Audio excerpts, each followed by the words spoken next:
بسم اللہ الرحمن الرحیم ربی اشرح لی صدری ویسر لی امری واحلل عقدۃ من لسانی یفقہوا قولی ربی یسر ولا تعسر وتمم بالخیر وبک نستعین آمین یا الہی آمین۔ بھائیوں اور بہنوں، آج ہم ایک ایسی بات پر غور کریں گے جو دیکھنے میں تو چھوٹی لگتی ہے لیکن اثر میں بہت بڑی ہوتی ہے۔ چھوٹے چھوٹے گناہ۔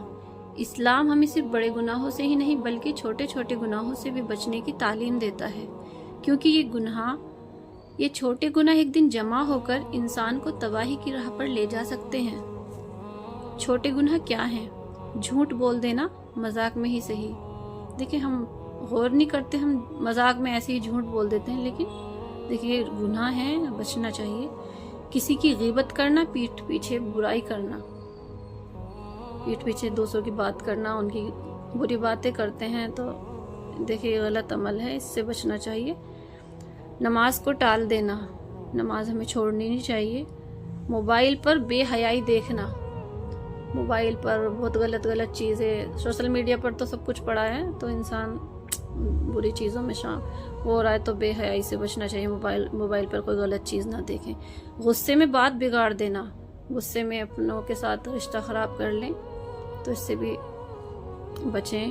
غصے میں بات بگاڑ دینا، بے وجہ کسی کا دل دکھا دینا، کوئی وجہ بھی نہیں ہے اور ہم نے کسی کا دل دکھا دیا تو بچنا چاہیے۔ وقت ضائع کرنا، وقت ہم اپنا ایسے ہی خراب کر دیتے ہیں۔ وقت کی اہمیت کو سمجھنا چاہیے، ہمیں اپنا وقت نہیں خراب کرنا چاہیے۔ کیا فرق پڑتا ہے کہہ کر غلطی کو چھوٹا سمجھ لینا۔ کوئی بھی غلطی چھوٹی ہو یا بڑی، اسے چھوٹا نہیں سمجھنا چاہیے۔ غلطی ہوتی ہے، چھوٹی ہو یا بڑی۔ تو یہ سب چھوٹی لگتی ہیں چیزیں، مگر اللہ کے نزدیک یہ گناہ ہیں۔ چھوٹے گناہ کیوں خطرناک ہوتے ہیں؟ حضرت انس رضی اللہ تعالی عنہ سے روایت ہے کہ رسول اللہ صلی اللہ علیہ وسلم نے فرمایا، چھوٹے چھوٹے گناہوں سے بچو، کیونکہ یہ ایسے ہوتے ہیں جیسے لوگ لکڑیاں جمع کرتے ہیں اور ایک بڑی آگ لگاتے ہیں۔ یعنی کہ جب چھوٹے چھوٹے گناہ جمع ہوتے ہیں تو انسان کی آخرت کو جلا سکتے ہیں۔ چھوٹے چھوٹے گناہوں سے اب ہم کیسے بچیں گے؟ دیکھیں، توبہ اور استغفار کرتے رہیں۔ نمبر 1 پر توبہ اور استغفار کرتے رہیں۔ ہر روز استغفر اللہ پڑھتے رہیں، یہ اپنی روٹین میں شامل کر لیں۔ استغفر اللہ ربی من کل ذنب واتوب الیہ۔ دیکھیں ہیں تو بہت سارے استغفار، لیکن کم سے کم اتنا استغفر اللہ، اتنا کہنا ہمارے اپنی زبان کو اس کا عادی بنا لے۔ چلتے پھرتے، اٹھتے بیٹھتے، کام کرتے ہم استغفر اللہ پڑھتے رہیں تو انشاءاللہ جو ہم دن بھر چھوٹے چھوٹے گناہ بھی کرتے ہیں تو اللہ سے توبہ بھی کرتے رہیں گے تو اس سے ہمارے گناہ ختم ہوتے رہیں گے۔ چھوٹی بات کو بھی اہمیت دیں، ہر غلط کام کو چھوٹا سمجھنا بند کر دیں۔ چھوٹی بات کو بھی اہمیت دیں۔ غلط کام تو غلط ہے، چھوٹا ہو یا بڑا، اسے غلط نہیں، اسے چھوٹا نہیں سمجھنا چاہیے۔ مطلب اچھے دوستوں کو ساتھ رکھیں، اچھے دوستوں کا ساتھ رکھیں جو گناہوں سے روکے، نیک راہ دکھائے۔ جو ہمیں گناہوں سے روکے، نیک راہ دکھائے تو ایسے ہمیں دوست بنانے چاہیے۔ علم حاصل کریں، صحیح اور غلط کی پہچان ہو سکے، جس سے علم حاصل کریں، صحیح اور غلط کی پہچان ہو سکے تو علم حاصل کریں۔ نفس کو کنٹرول کریں۔ دیکھیں، نفس پر کنٹرول پانا بہت ضروری ہے۔ دیکھیں، اب جیسے رمضان کا مہینہ آتا ہے تو اللہ تعالیٰ شیطان کو قید کر لیتا ہے، لیکن انسان پھر بھی گناہ کرتا ہے۔ کس لیے؟ کیونکہ اس کا اپنی نفس پر کنٹرول نہیں ہے۔ تو ہم اپنی نفس کو کنٹرول کریں۔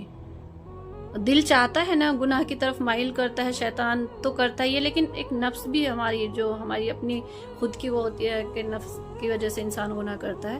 تو گناہوں سے بچنے کی کوشش کریں، اپنے نفس کو کنٹرول کریں۔ اللہ کی رحمت بہت بڑی ہے۔ اگر ہم سچے دل سے توبہ کریں تو اللہ تعالیٰ چھوٹے نہیں بڑے سے بڑے گناہ بھی معاف کر سکتا ہے۔ اللہ کہتا ہے، اے میرے بندو جو اپنی جانوں پر زیادتی کر بیٹھے ہو، اللہ کی رحمت سے مایوس مت ہو۔ اللہ تعالیٰ ہمیں ہر چھوٹے بڑے گناہوں سے بچنے کی توفیق دے، آمین۔ دیکھیں، ہم تھوڑا سا وقت ایسا رات میں جیسے ہم لیٹتے ہیں، بستر پر جاتے ہیں تو 5 منٹ ہم اس طرح سوچیں دن میں کہ ہم نے کیا کیا ہے، آج ہم نے اللہ کو راضی کیا یا ناراض کیا، کون کون سے ہم نے گناہ کیے۔ دیکھ، انسان جب اللہ کی طرف جاتا ہے اور اللہ سے دل لگا ہوتا ہے اس کا، تو اسے اللہ تعالیٰ اس کے دل میں ایسا ڈال دیتا ہے کہ اسے خود اپنے آپ پہ یہ رہتا ہے کہ ہم نے یہ گناہ کر دیا۔ گناہ کرنے کے بعد اسے ضرور احساس ضرور ہوتا ہے اس چیز کا. تو ہم سوچیں کہ ہم نے آج کیا گناہ کیا, کس بات سے ہمیں لگتا ہے کہ اللہ ہمارا ناراض ہو گیا ہوگا ہم سے. تو اپنے آپ پہ غور و فکر کریں اور پھر بچنے کی کوشش کریں. ایسا ہم اپنے روز روٹین میں شامل کریں گے. رات کو ہم استغفار کر کے سوئیں, اور بہت سارے عمل ہیں جو رات کے کچھ وہ عمل کر کے سوئیں, کل پڑھ کر, اللہ سے معافی مانگ کر, سب کو معاف کر کے, اپنے دل کو صاف کر کے, تو انشاءاللہ ہم گناہوں سے بچ جائیں گے.